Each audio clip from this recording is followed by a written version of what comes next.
New Thought Media Network. We are a global broadcast network of positive music, media, and entertainment, inspiring humanity's evolution along the journey of enlightenment and creating a world of love, peace, empowerment, and prosperity for all. New Thought Media Network. Positively inspiring.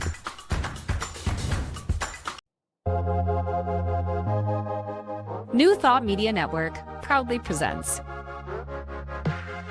the High Vibe Hour.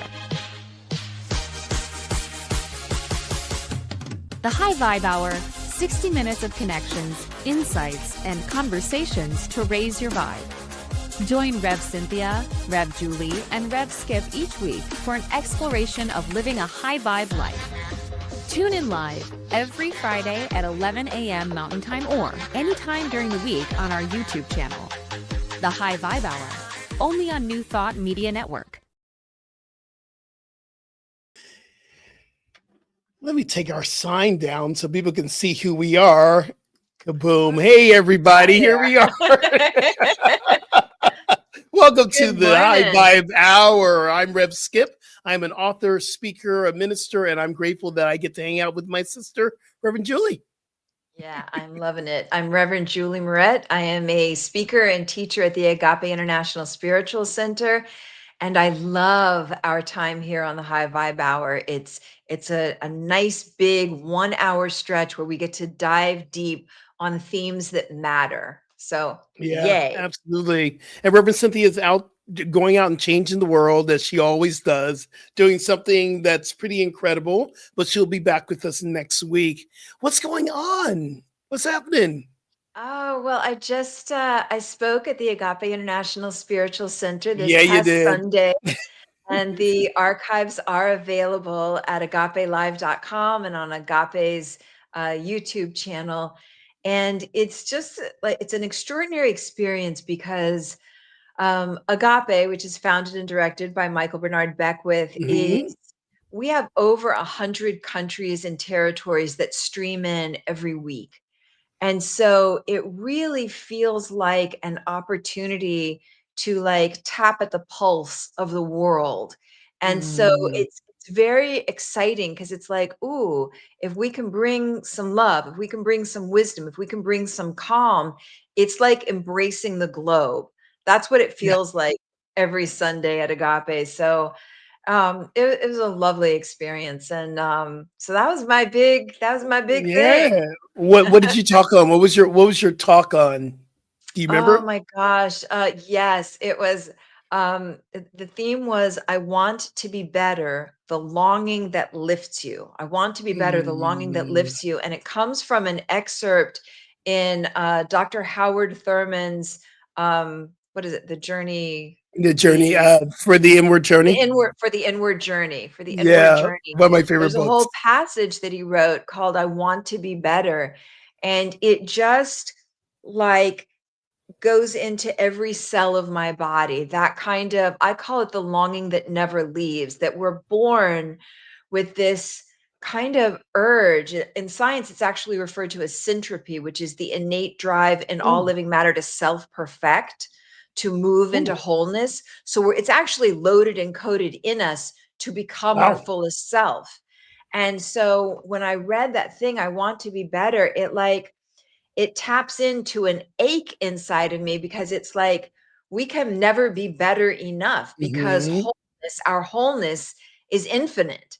Like our possibility is infinite. And so the whole idea was it's the longing that never leaves, but when you nurture it, it becomes the longing that lifts you, that helps you take flight. Oh, awesome. So cool. Yeah, that was sweet. I love that one. Oh, good. Yeah. How about you? What was your week like? Well, I'm very much dropped into the fall because we're now officially in fall. I'm seeing the pumpkin spice, the pumpkins everywhere, and I'm gonna go with it. But I'm gonna give you my little hidden gem for me that I think I've shared on the show anyway. My thing, and don't judge the journey. I love scary movies. I love scary movies. I love that time of season. I love the Halloween stuff. And I've been dropped into the Halloween time. It's been absolutely amazing. And what I love to do is I love to, to enjoy this time of Halloween. So I've been in, watching a couple movies and it's been exciting and I'm ready. I'm in it. What have you watched? What was exciting? Okay, so I love this movie, and it's a sequel, the Megan movies. It's Megan 2.0, the little AI doll that comes to life, and I was just watching that last night. And it's the 2.0. It is so hilarious. It's so funny. It's so it's just part of what we do at the Halloween. We find things with AIs, and then there's the other thing too. Is I love Marvel. And Marvel has a new series called Marvel Zombies. It's Oh animation. my gosh. And Yes. I've been I've watching the heard whole about that. series. It's been so much fun. I'm going, oh, here we are. We're dropping into our fall season. So that has been kind of my fun time, and still doing the house hunting stuff, but it's been great dropping into fall and getting, and it's getting a little cooler here in LA, hanging out. And I'm not in sweater season yet, but we will be soon because it does drop. The temperatures drop here in LA. And Right. I'm enjoying fall. I'm enjoying the fall. I'm feeling the feels of the fall. So, Love it. Love it. we- Love it. and we So see I Liz. saw in our chat, I tried to say welcome all, and it said welcome from all of us. So I need to figure out how to do this differently. I But love it. I welcome to love it. everybody that's joining us. We're so I grateful for think your Reverend presence. Cynthia is watching on YouTube as well. Oh, See, it's sweet. Cynthia. Yeah, I think she's in there, or maybe it just. Oh, I got it. You I just you did something and it you like put made it it in for all there. of us. It dropped in from yes, there it is. It happened Yeah. there. Got it. And Okay. also, Marianne's on with us today as well. Hey, Marianne, how are you?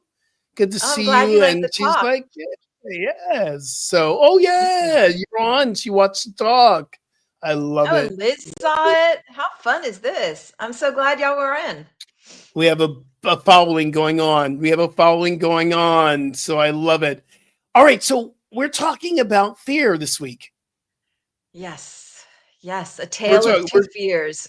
A tale of two fears. And in our conversation, in our production meeting, we talked about there is the fear of success and the fear of failure. And we're going to go on this incredible journey of looking at, how does fear show up in our bodies? How do we continue to repeat these patterns? What is it really for? How did you deal with fear? What's the difference between failure and success? So I'm really into this journey with you. I'm grateful. This is gonna be Absolutely. good. Yeah, absolutely. And the thing about fear is, fear is anxiety about something that hasn't happened yet, right? Yeah. So fear is anxiety about something that hadn't even happened yet, right? It's like paying rent on a house that you don't own. So, and I like saying that, and no matter how many times we hear it, it's such a good reminder. At least for me, it is. It's like, oh, and so the practice, one of them is to stay in my body and stay in the present moment. Because right Yeah. now, Yeah. you know, right now. And so, so yeah, we'll be able to do some exercises with this on what happens when that fear kind of comes up. And Yeah. I really love that it's two pronged Yeah. because fear of failure, got the spotlight for so long. It's like everybody talks about, having a fear of failure, but there's a fear of success too. It's a little Of more course. insidious. And so I think taking a moment to look at both and notice, as you mentioned, like, oh, is this a familiar feeling? Because Yeah. sometimes we have these neural pathways that are habituated and they just run on a loop. Mm, So a trigger happens that maybe was a trigger 10 years ago or 20 years ago or 40 years yeah. ago. And it's like, no, no, no, no, no. That happens in my relationships. I have some things that were like a huge issue for me 10 years ago. And Yeah. when a trigger happens, it puts me right back there. But this is a new moment. And Yeah. so there is really a big part in learning and becoming keenly aware. Is this really how I feel right now? Or am I just Mm. running an old racket? And is it time to program in something new? That's a And big deal. Yeah, that's a lot. And what I love, I want to go back to something you said. Most of the time when we're in fear, is fear of the future. And I heard a teaching, and I can't remember who said it first, so I'm going to say it's mine. You're either in fear of the future, regret of the past, or you're in the power of the present.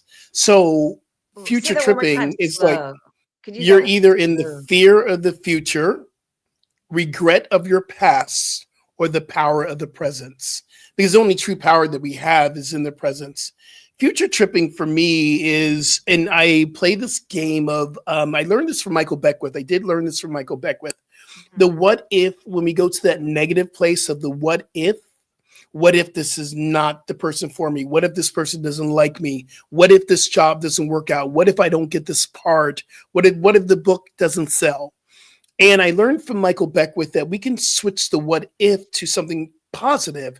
What if this is the greatest experience I've ever could have? What if this is the greatest love relationship that could ever be for me?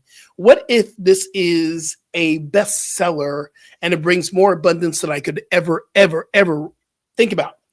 So for me in the future tripping, the fear of the future, it's really shifting it to what is it that I really want? And the other Mm, thing too is I've heard about fear. Fear is a way to really, sometimes I have fear speaking, believe it or not. I have fear, like I get a little tense, a bit nervous. And the fear, as long as it doesn't stop me from getting up on stage, I can use it. So I will say in argumentative treatment, I know that I'm in fear, right? I feel like I'm in fear right now, but I know the presence of God is within me. So today I'm choosing to change this fear into excitement. Let's yeah, go. I'll see yeah. things like that all, but fear happens a lot in me. Yeah, there's one of the things that I like about that idea of turning fear into excitement is that fear is the flip side of fear is excitement. Welcome, Jay Mm, Thomas. Greenlee, Colorado. Fear is the yay. flip side, right? Yes. Of excitement is the flip side of fear. So in some cases, fear is fear. In some cases, oh, that can work to call it excitement. And then notice how that shifts things, right? So I think that's a really powerful one. And another one that I really like a lot is when I'm feeling fear, like you said, you can future trip, right? Like Mhm. that's concern about the future is I love that mantra. I feel like I say this every single week. My life is forming. That's Yeah. a Reverend Kathleen McNamara. Like I remember like it was yesterday. My kid was very young. I was out for a walk. I was terrified because my son was going to a water park with another family. It was the first time he was going to be at a theme park without me, the first time he was with a driver I didn't know. And I was freaking out. I was happy for him, celebrating this newness, but I was so worried. And I called up Reverend Kathleen McNamara, and she said, she like paused and she went, I trust his life. I trust that his life is for him. Like that Mm, was a mind-blowing moment. And I want to share that as a tool to grab hold of for all of us, that in any moments when that fear, whether it's fear of failure or success, that when a fear comes up, to begin to build, like we want new neural pathways, yeah. new habituated patterns. And so, you've heard this, if you do something 21 days straight, if you get into practice, anytime you feel, we'll do your regret of the past, your nervousness about the future. Anytime you're out of the present tense, to go into that place of, I trust my life. I trust that my life is Mm, for me. Just to say it, so we yeah. start to retrain our nervous system.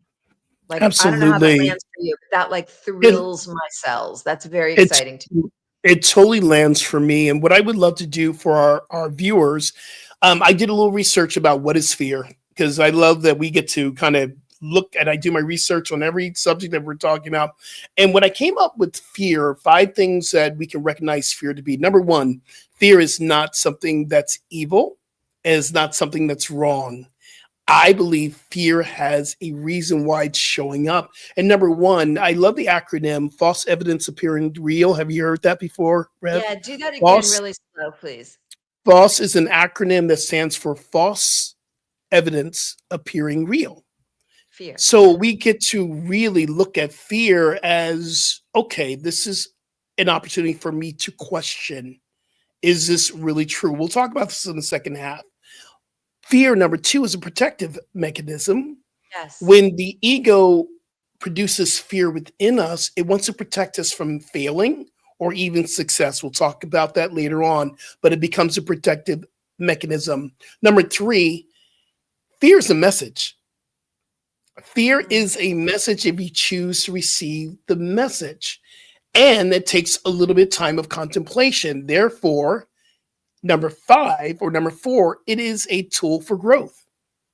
If we can look at fear as a tool for us to grow, to get the message, that's going to be huge. And then last and not least, the fifth one I came up with, fear has a way of showing up in many ways. It shows up in the body.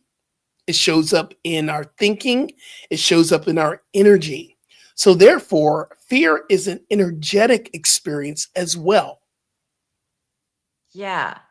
And I want to open this up on the chat. If there's something you want to share about this, like what are some of the signs that you notice, like when you feel it in your body? How does fear show up for you? Because these things like what you just mentioned, when there's a sense of fear that starts to bubble up, to build in like it's grow time, these Mhm. like little triggers to kind of work with what works for you. It could be like, "Ooh, I'm feeling nervous about that." It's grow time. And see if that feels empowering. Like a lot of us that take the time to tune into something like the high vibe hour or to put it on Yeah. are people who desire to grow. Like we're here because we want to do the work. You could be, scrolling right now. You could be, watching things on TikTok, but there's something inside of you that yearns towards fulfillment and wholeness. And so what I love so much about the opportunity of this high vibe hour is that we have an hour to come up with, how am I going to retrain my brain? How am I going to Mm. come up with new patterns that serve this now moment? Because when fear is a big part of anybody's daily life, it is highly likely that it comes from past experiences. Like we've learned Mhm. this, right? And it's a habituated pattern. And it may have been justified, probably was justified and warranted when you're 5 or 6 years old. But as a grown up, it's like one of the things I have to keep telling myself is like, there's a grown up at hand now, like boots on the ground. And I need to sort of reparent my own self and let myself know it was scary at 5, but I've got you, and I'm a grown woman and I have resources and skills. And so building up this kind of like, yeah, we're going to stumble and fall. And yes, we must, because otherwise we're just cruising and nothing's happening. So as far as growing into our fullest selves. So I really love the opportunity to take some time and come up with like what game plan will work with you, because fear, experiencing fear or excitement, deciding to reframe it, like what are some of the reframes that we could choose to put in place now, like this hot minute, Mm. so that if Yeah. something bubbles up, it's immediate, it's grow time, or it's, Yeah. ooh, that's scary. But you know what? Even now, my life is for me. I trust my life. Absolutely. And thank you, Yeah. Liz, for your honesty. And Liz writes, I grew up in an abusive alcoholic home. Thank you for sharing that. I have a mentally ill alcoholic 28-year-old son. I'm blessing you, holding you in my heart right now. I am now 66 and feel like I am living my childhood over again. I lost my daughter to alcohol, and now in fear of your son, losing your son. First of all, sis, just saying it out loud, it's a powerful movement to moving from this space of fear. And I learned this from A Course in Miracles. It might help you, Liz. The only way that we can fear less, because it doesn't mean we're not going to have a life without fear, because there is fear. But to fear less, we must learn to love more. And in that space of fearing less and loving more, the only way, what is a miracle? Moving from fear to love. It doesn't mean we don't acknowledge what's happening, because this is very serious work. But we also know that what helps us with someone else is the love presence, to love more, love yourself more, to love your family more, to be there and do what you can do to support. I, this is not an area of my expertise, but I know there is help out there and there is support. And we just know in our spiritual communities, you're a part of Agape. We have our prayer ministry and stepping into a place where you can feel centered within yourself. Reverend Julie, you want to speak to that? Yeah, I appreciate what you said. And we know Liz really well at Agape and are so grateful for your presence. And that's like super powerful to say to love more. I like, um outdoing what I don't want with what I do want, like pouring more Mm, into what I do desire. And um, so I think that's a really powerful thing. And also, of course, when you're dealing with something extreme, and I know Liz knows all of this, like all mhm. the resources, you get them. And unfortunately, it's only when the person is willing that it can kind of go forward.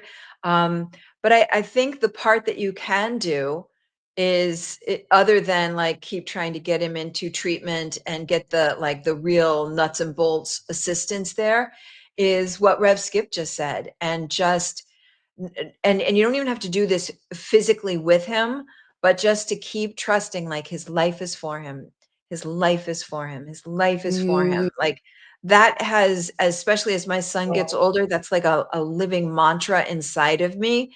And um and it starts it just I find it very helpful. So it's just an offering I want to make. Like you do all the Yeah. things. There have been times when I had concerns about somebody and like the whole world stopped and like we went and just did everything that was needed for that person physically. Um, and when you don't have that opportunity to physically like pick a person up and get them into Right. treatment, like if that's not Right. available, you love the hell out of them, literally. Yeah. You love Yeah. the hell, Love. the hellish thoughts out of them. And it's not Mhm. something you necessarily do with them if they're not open to that. It just becomes the prayer is not praying for what you don't want. I don't want that person drinking, or I Yes. don't want this. It's I am so grateful for his life. I'm so grateful for the love that is him. I'm so grateful for the health that is his. Like really doubling down, and for yourself as well, for Mhm. yourself as well. Yeah, this is powerful Reverend work. Julie, thank you for saying that, because there are so many times that we have loved ones in our life that are going through horrific experiences.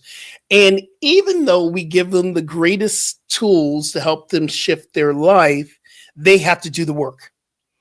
They have to do the work. And that mantra you just said, their life is for them, my life is for me, their life is for them, really kind of releases the pressure of you thinking that Yes. you're in control of changing someone else's journey. Because I do believe this, that everything's in divine order. This is not a bypass. It's truly is my belief that my lowest points in my life have brought me to my greatest victories ever. Yeah. So I get that. His life is for him. Yeah, I'm so glad you pointed that out, because even as I was speaking it, and I didn't want to word this because I didn't know if it would sound weird, but when I pray that prayer for somebody, and it could be somebody Mhm. that's the closest to me in the world, there is a kind of detachment. It's a kind of letting go. Like, oh, this is not on my shoulders. And I'm leaning into faith. I'm leaning into trust. We're walking the walk that we say we have here, in these spiritual teachings, right? And the Mhm. more I lean into that faith, um, it feels better inside of my body. And I think it translates to the person as well. They Mm. start to, on an energetic level, feel like it's like growing wings or growing strength. I get it. So yeah, this is mighty work. Mighty Uh, work, mighty work. Hey, Rev, I want to ask you, because I know we'll share too. How does fear show up in you when you Oh, know I that don't you're in fear? have How do it. you? Yeah, it's just Yeah. this is just for everybody else. Wait a minute, girl. I started believing you just for a moment. I was like, yeah, Rev doesn't be in fear. That's right. It's not, you Yeah, I got me. don't do You got that. me. I was friends with once with somebody, and he said, "I don't do anger," and I was like, "What?"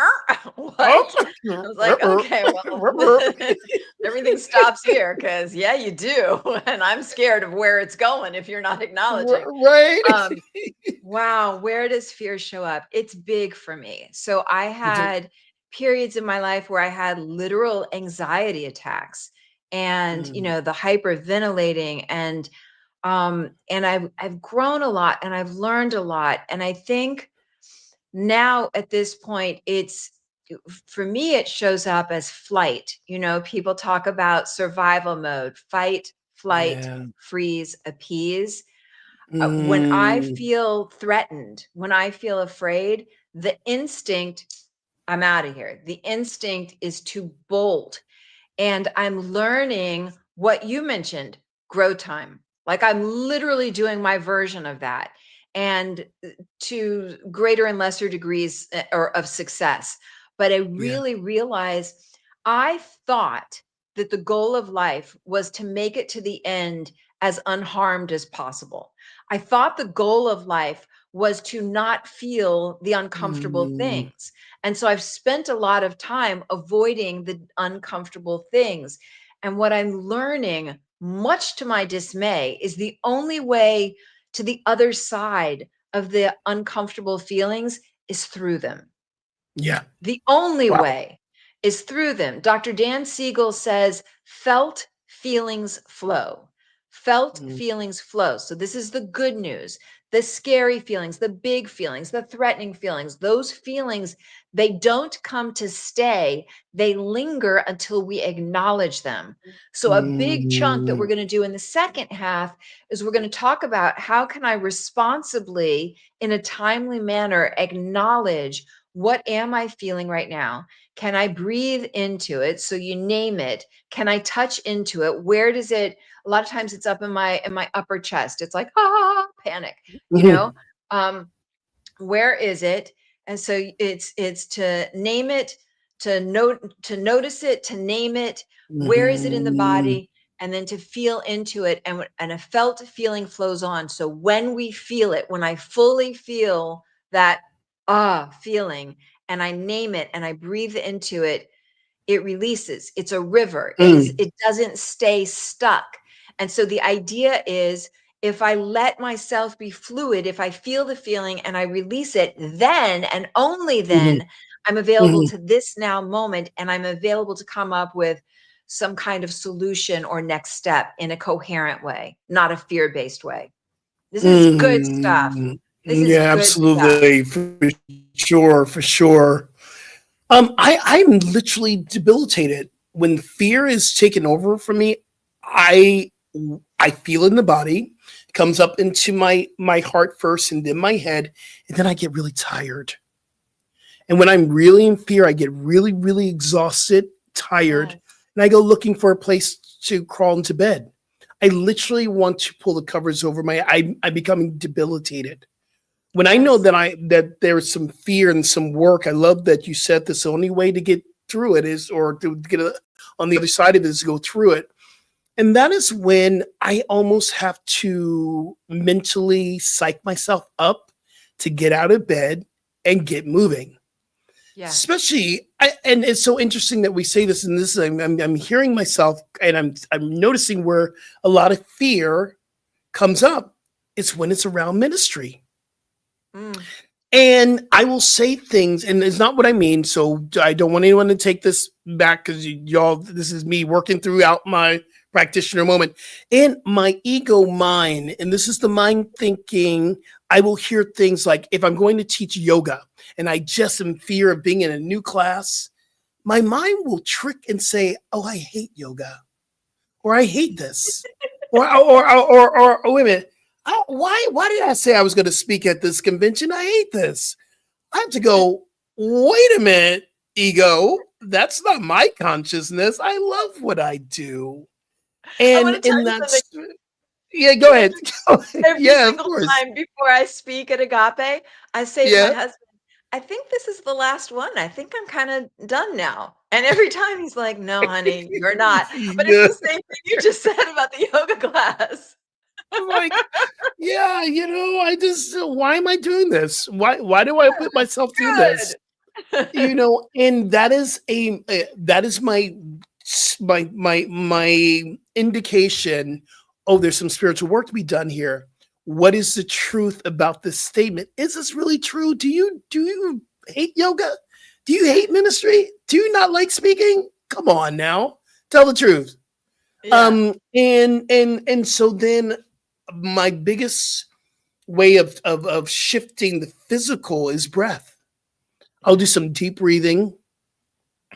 I'll just breathe in, and sometimes I'll just say a simple mantra: God is the love that I am. God is love. God is the love that I am. I'll breathe that in and breathe that out until I feel the fear energy beginning to dissipate and the love energy beginning to rise up. Oh, I love this. I know we're gonna go to a commercial break in a Yeah, we second. are. When we come back, I know you Absolutely. have those 4 questions that are really powerful, and we could do that like each of us together, and then maybe do some breaths and some other practices to so that my goal, what I would love by the end of this hour, is that we all Okay. have some kind of, I'm a tools and practices gal. We all have Love that. some things that we can put in place starting this, this day so that Yeah. when the fear bubbles up, because as long as we're breathing, it will be there. We have some things that we can do to help us move forward. Good? I love this. This is a great conversation. Y'all stay tuned. We'll be right back after we talk to y'all and give you some things that's happening here at the network. Peace.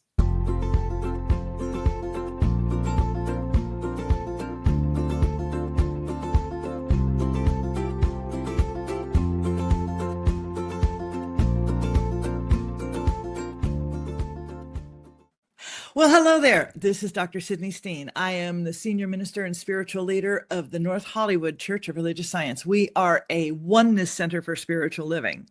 And I just want to invite you to something that I think is really, really special. In October, from the 6th to the 10th, at Unity Village in Lee Summit, Missouri, the affiliated New Thought Network will be hosting the most wonderful retreat. This will serve your soul. It will lift your heart. And oh my goodness, I want to call it an advance. So come hear wonderful speakers like Martha Creek, Sonny Cantrell, and the music will be off the hook with Ricky Byers. There will be so much there to support your soul. I hope that you will join us. You can go to antn.org. That's antn.org. You can get all the information. You can sign up. You can use a credit card, and it is safe and secure, and I hope to see you there. Have a blessed day.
New Thought Media Network proudly presents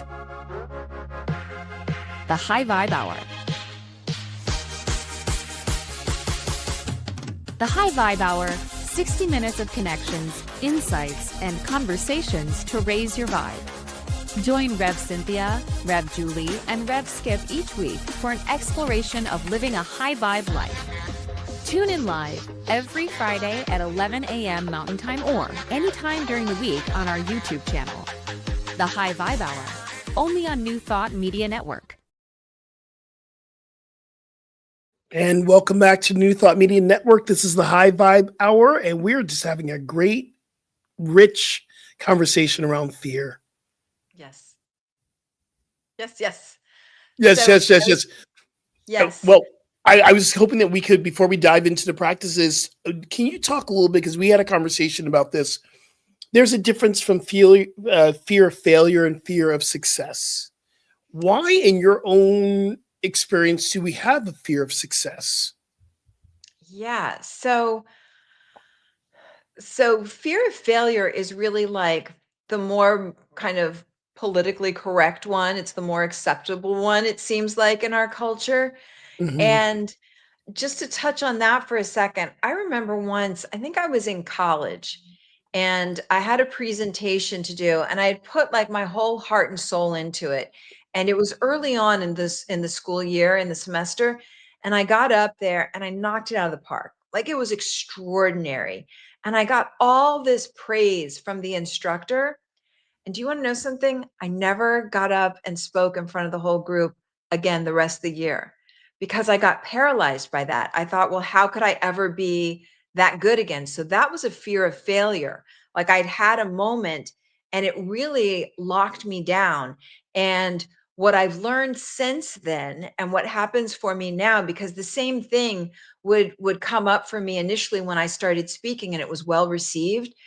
The mindset is very different, because it's not me. When my mindset is correct and in a really healthy, good space for myself, it's how can I show up and like be open and available and allow God to move through and serve others. Like, it's not Mm. about me. So I think that's a real key with the fear of failure thing, is to make the motivation um, not about the little ego self, but what's the greater good? What is the way in which I'm doing what I'm doing that then contributes to the evolution of humanity? Like, Oh, big, lofty yeah. goals like that, right? And the key to a goal like that, a real true life purpose goal, is that it is not completable in this lifetime. Like, I could never shine enough. There could never be enough light, right? And the key is two things. You can't do it alone. So it takes team, which is why I'm so grateful for you and Rev Cynthia. Like, it takes team and agape and my people. Mhm. And so that's the fear of failure piece. And the fear of success piece, that's the one that's a little more insidious, that it's like, oh, okay, so what's the cost? You know? Because if we have a fear of success, then there has to be a belief that there's some kind of cost I'm going to pay. People will Yeah. think I'm too big for my britches. People will think like, oh, she thinks she's all that. Or Mhm. um, the cost is, you can't have it all. Maybe I can't have a family or can't have a relationship and do the thing. Like, what? And it's unique to everybody. So that's like an intimate moment in your daily spiritual practice to check in. And like I mentioned before, we're not here to fix feelings. You Yeah. cannot fix a feeling. Feelings are unfixable. They just need to be noticed, named, and touched into through breath or feeling into it. And then they are a river and they will flow on and create space for something new. So when it comes to fear of success, I think it's very important. And you can, all of us could kind of key in right now and think, well, what's the cost that I'm concerned Yeah. about? Like, what is No, that? Go ahead. yeah. I was going to say, part of the fear of failure for me, speaking from transparency, number one, the fear of not being liked. So if I fail, they're not going to like me. The other thing of fear of failure, the root of fear of failure is worthiness. I'm not worthy of being successful. I'm not worthy of, and that's a deep rooted energy of this space of failure. So when we're in a fear of failure, we don't try. We don't Right. try. I'm not going to try because I'm not going to fall. And that's really from the egoic thinking. Egoic thinking wants to protect us, so don't do it because you might fail. For me, success has always been I don't want to shine so bright because I don't want to stand out. I Uh-huh. don't want to hold and take this level this high where people might not like me because I'm so bright. Um, I remember once when I was a kid, someone telling me, "Well, you're just way too happy. Tone it down." Oof. And then from then on, I always watch how happy I would be. Mm. And I realized, ooh, this is still some deep rooted stuff. I remember again, this is of recent time. A member came up to me in North Hollywood, said, "You have so much energy. I mean, sometimes I got to sit in the back because you have too much energy." I went straight to, ooh, let me tone it down. I'm going, hold on. Where did that thought come from? I ain't toning nothing down. What do you mean tone down? What do you mean? And that's Sidious. That's where that thinking comes in. And you're going, oh, is still something there. Yeah, so that harkens back to what we were saying earlier about their patterns that got set in place a long time ago, but we're all grown up now. So we have some new Yeah. skills. So if somebody We all grown up now.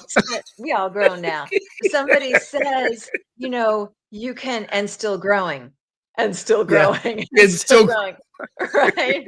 Mm. and If still somebody growing. Yeah. says, you too much energy or something like that, or more than that, if they don't say it, but they gave you the look, right? If they give you the look, then the opportunity, since we're learning and we're cultivating our consciousness and we're gaining tools, is okay, let me like tune in to that little version of me. Let me give that little version that got so hurt back then some love and say, I love your brightness. Shine on. It could be like imagining a dial and turning it up, brightening it up. Mhm. Yeah, Marianne, been there, done that. Too big for your britches. Yeah. And I'm glad you didn't take it to heart. Absolutely. Absolutely. I think part of this fear thing that we are in the midst of is the learning opportunity for us. This is the learning opportunity to really tap into what you were talking about before.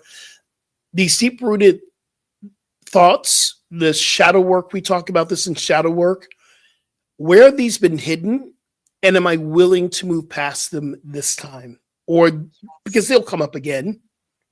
Yeah, you know what? I just had like an aha when you shared Sure. that story about yourself. I am very sensitive. And growing up, Mm, I heard that a lot. As I grew up, I've been told, like, just get over it. But the way that I'm built, I'm very sensitive. And so part of my growing edge is to accept that as like a superpower, um and so this past Sunday when I spoke at Agape, what my growing edge is, I can deliver a talk, like I can give yeah. a slick, well crafted, impactful talk, and my growing edge is to share more of me, to be more present, to be more open and available. And so I was really there during the first service, and I got emotional. I had like tears come up, and um and I don't know if I made this up in my mind, so I really need to say that. I don't know if I made this up in my mind or if it was true, but I felt that there were some people that had some judgments about me getting emotional on stage, and I felt kind of scolded. And my aha that I just had with you is, because I've been thinking it's just true. I know that's true. I know that's what they thought, but I'm thinking like, I wonder how much of that is like an old feeling from growing up. And then and then the win that I got, and we don't always get a demonstration, so sometimes I would just need to sit in that feeling. But I was feeling worried. I'm like, oh, was that too much? Does that make people uncomfortable that I had emotion come up? And then a very, very well-known person reached out to me through social media and started following me, and so I was like, well, I don't care if they didn't like my crying because this person did. So I got that win. But you don't always get the win. And when I don't always get the win, can I still stay rooted Yeah. and like love that little kid version of me that as a grown adult, I can go back there like that, like Absolutely. shamed You for kn being for showing myself. You know what I mean? Yes. This is why tools and practices are so helpful. And your 4 questions yeah. are so helpful That, for stuff like this. and exactly for us, and you guys look at Byron Katie. I used to follow her quite a bit, and then other teachers.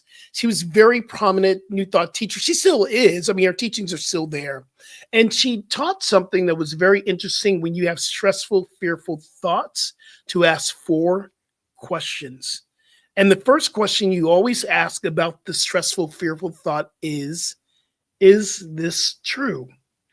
So for me, if I take on that energy of I'm too bright, this person doesn't like me, I'm way too bright, I'm too bright for everyone else in this room, I need to tone down. Is that true? Is that true about me? Or is it true about their experience of me? So we get to stop, be still, contemplate. The second question is, can you absolutely know that it's true? If you say it's true, do you absolutely know it's true? I think that takes us a little bit deeper, Rev, into the contemplation of the truth of it. Uh-huh.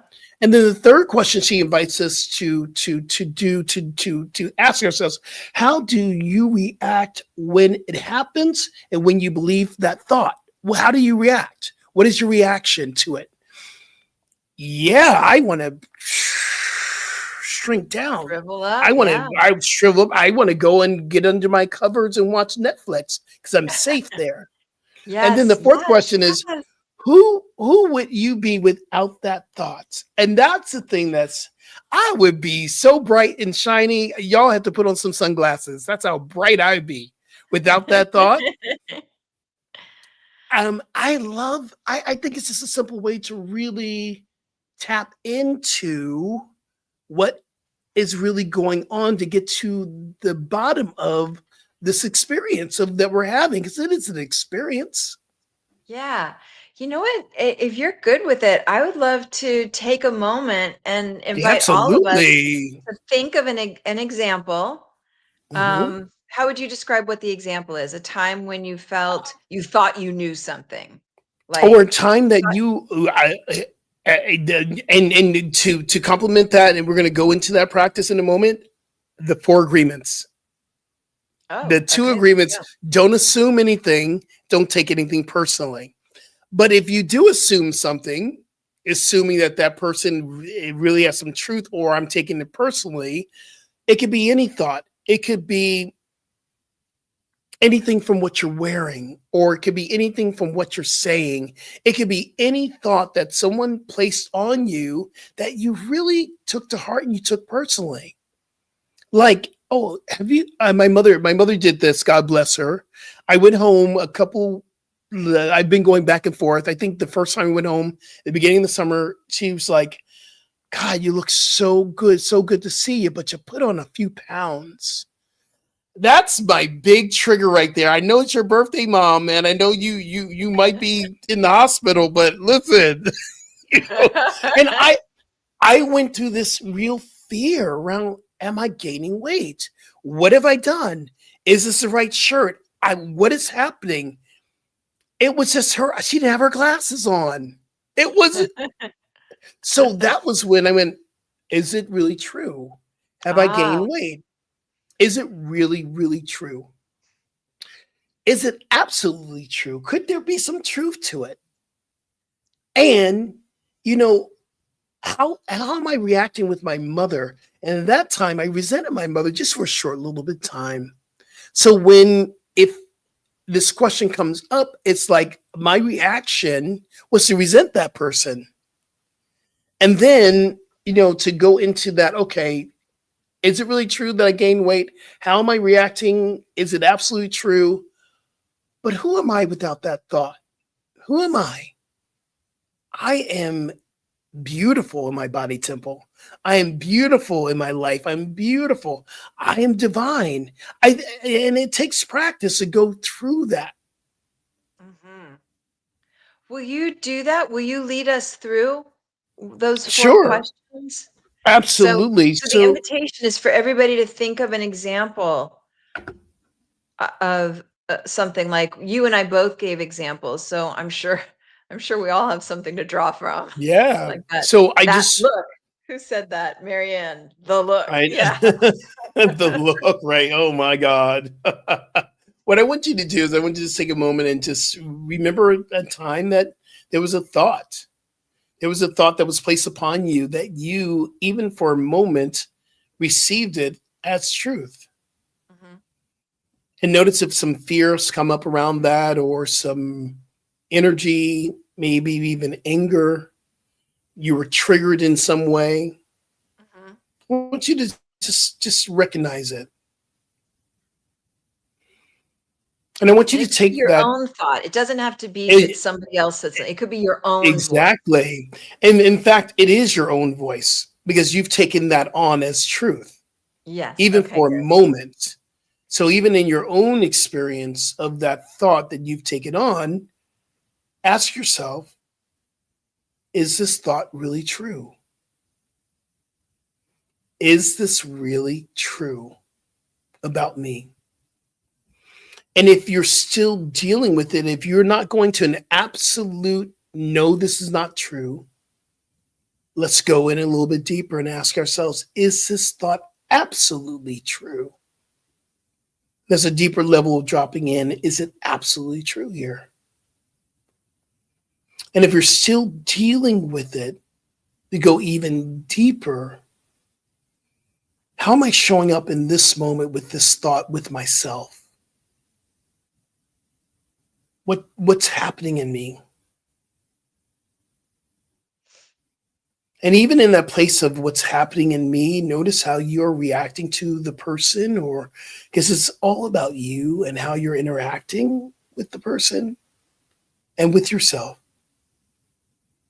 And then if it's still triggering you, you're still there, ask yourself, who would I be without this fear, without this stressful thought, without this fearful thought? Who would I be? And now I want you to feel the energy of who you would be without that thought.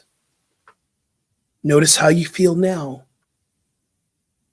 Notice if there's any release. Notice if there's any comfort. And stay within that feeling tone because that's the true nature. You're not your thought, you're having a thought. It's not your truth.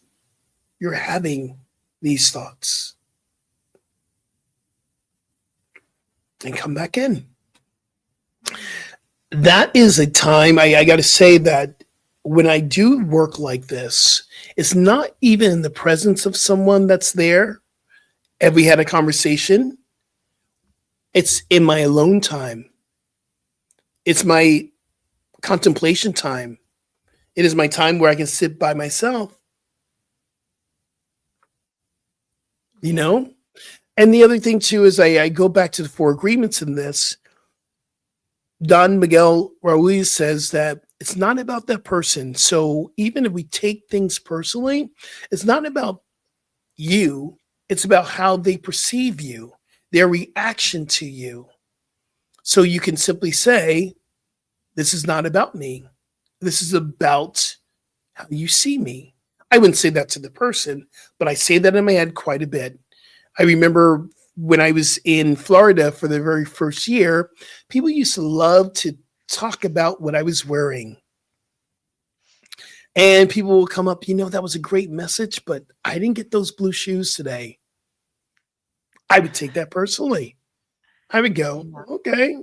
And in my mind, it was like, oh, you did something wrong. I'm wearing blue shoes. Or I used to wear my white glasses. And people would go, I don't like those white glasses. Some people used to love them. Yeah, that was great talk with those white glasses. And I go, is that the truth? That I don't look good in my white glasses? You know, the Yeah. part that's popping for me right now, when I was asking those questions, Mm. there were some of it was like, oh, there is a piece that can be true. Like it could be distracting in my example, if somebody's up on stage and they're like having a meltdown or they're very emotional, like it could be distracting. Yeah, Marianne, I like that. What other people think of me is none of my business. Don Miguel Ruiz, for sure. Exactly. Yes. So when I was doing those 4 questions, I was like, okay, there is something there, like there is a piece there that does ring as true, but the thought, lingering on that thought, because what happens is the feeling is humiliation or embarrassment, and that doesn't serve me. So the part that serves me is to say, okay, that happened, it was an experience, um, and the gift in it is that I had the experience of being more free, and the rest of the talk like had more flight for me than usual. Like I really felt what it was to take lift off. So for me, the practice is, okay, I learned a little something.